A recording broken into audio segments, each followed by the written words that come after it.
Alrighty guys, this is Snugsonblitz. Today we're going to be looking at possibly the ultimate Tier 7 sniper. I'm of course referring to this tank, the T-25AT, the Tier 7 American tank destroyer without a turret. This line leads to one of the ultimate tanks in the game that you've got to have in your collection, the T-95. Of course, the E3 is also legendary, but T-95 was where it was. That tank was unstoppable back in the day. Still pretty dang scary today. But of course, it's slow as heck. That's its weakness. This tank, on the other hand, is quite different than the T-95. It's fast. Now, before I get to two games I have today, which are both played very differently, I just want to give you 3 tips on playing this tank. Number 1, use it as a sniper to start. Number 2, this tank has a fast firing gun, so if an enemy tank has just fired, push on in and absolutely take them to town. And number 3, make sure you have the super speed boost, because this tank can move pretty dang fast, so you can use it like an assault tank later on in the game. And with that, let's get to our first game, shall we? Looking at the lineups, well, we have a bit of an advantage. We have a Smasher. That's not cool. We also have a Black Prince. That's my buddy. They have a Tiger 1, a Cheeto, and an IS. So they're pretty strong on the heavy side. But the medium side, not that great. So I tell my buddy, I'm going to help support the meds. And he's like, yes, affirmative. No sooner do I decide to head over here, and our mediums decide to come here. Oh, joy. My guess is the T-43 was born yesterday, as he had a huge advantage on the other side. Not so much over here. What am I going to do? I'm going to sit in this bush. And in this game, I'm going to snipe pretty much. However, I did see that our P-43, wow, the KV-2 took that guy out, so that's nice. We've already got a little bit of an advantage. As the P-43 is there, I suspect he will be able to light up some tanks for me. Yes, and look what we have here. So aiming on in. Flies like an arrow. Yes, this gun is very accurate.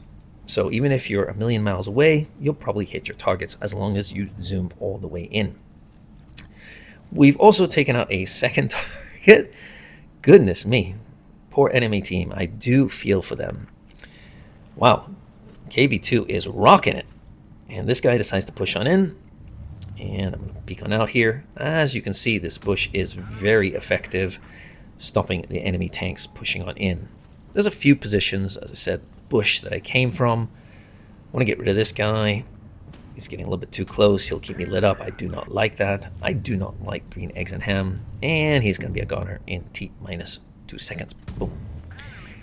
So it's 6v3.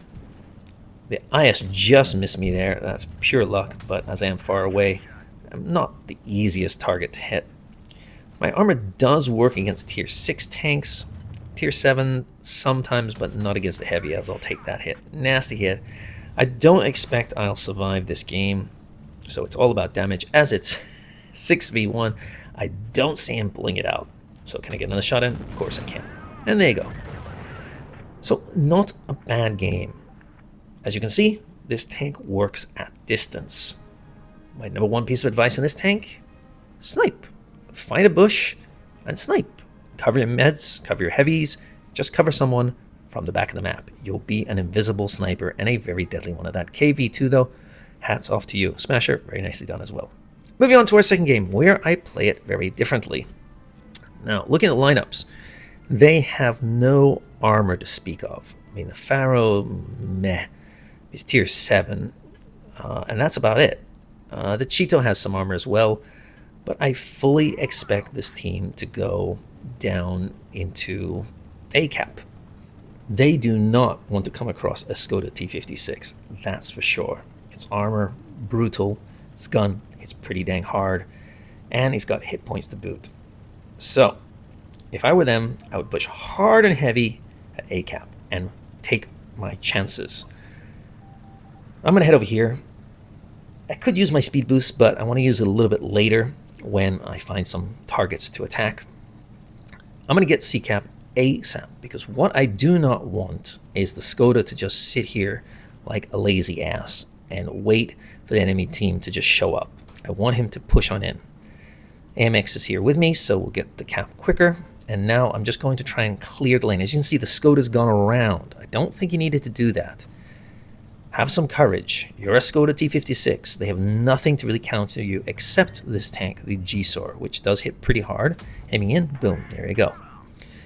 Waiting, and Skoda, very passive, very scared to take a single hit. I mean, he can bounce a shell for sure at this distance. Couldn't quite get that guy, but our team has taken out one tank. Skoda still very passive. Get in there and rock that Skoda's world. My buddy's heading on in with his Black Prince, which is a super fast firing tank, as is mine. Can I hit him? Boom. Yes, I can. And now it's pretty much all over because they're trapped in the gully here. I don't know, valley, whatever you want to call it. I'm just going to swing around as fast as I can.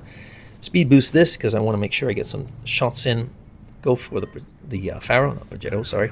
The Pharaoh as he's looking away from me. Got the rear. I could use HE probably, but let's just guarantee damage. Yep, it's 5v3. That guy's coming behind me, but he's got full hit points, so I'm just going to ignore him and go straight for Mr. J Panther, as he is a pretty strong tank. Taking another target. There he's gone, and now it's just the, was it T-34-100? Or is it the Type 58? Again, I don't have my glasses with me, so they look similar. Whatever, it's one of them. They pretty much do the same thing. This tank is fast. As you can see, I'm getting up pretty good speeds, even up hills. So that's something to remember. But this tank's armor is not super reliable against tier 8 tanks. Against tier 6 tanks, you'll be surprised how many bounces you may be able to manufacture. Just wiggle a little bit. The armor was buffed a while ago, and I definitely think it's solid. You've got to adjust your tank's playstyle, whether you're top tier or lower tier. And this tank is a good example of that. I didn't use one Pramo shell in this game. However, there will be some tanks where I may need to. But as you can see, no real problems. It works as an assault tank. It works at the back of the map. This tank is a fun tank if you know what you're doing. A huge shout out goes out to my Patreons. These wonderful people help keep the lights on over here, which allow me to keep making videos for you. If you'd like to send over a donation, you can check the links in the description below. You can send over a one-time donation. Everyone who's done so, I very much appreciate it. And if you'd like to take your tanking to the next level, you can check Patreon, where we have 3 different options available, as you can see here. My goal has been, and always will be, to help make you a better tanker. If you have any questions, you can always send me an email at snugsonblitz@proton.me. Anyway, back to our regular scheduled programming. This was a Patreon requested video. If you want some tanks reviewed specifically that you're having trouble with, let me know if you're a Patreon, and I'd love to help you out. Anyway, that's all I got for you. I'll see you next time. Snugsonblitz, out.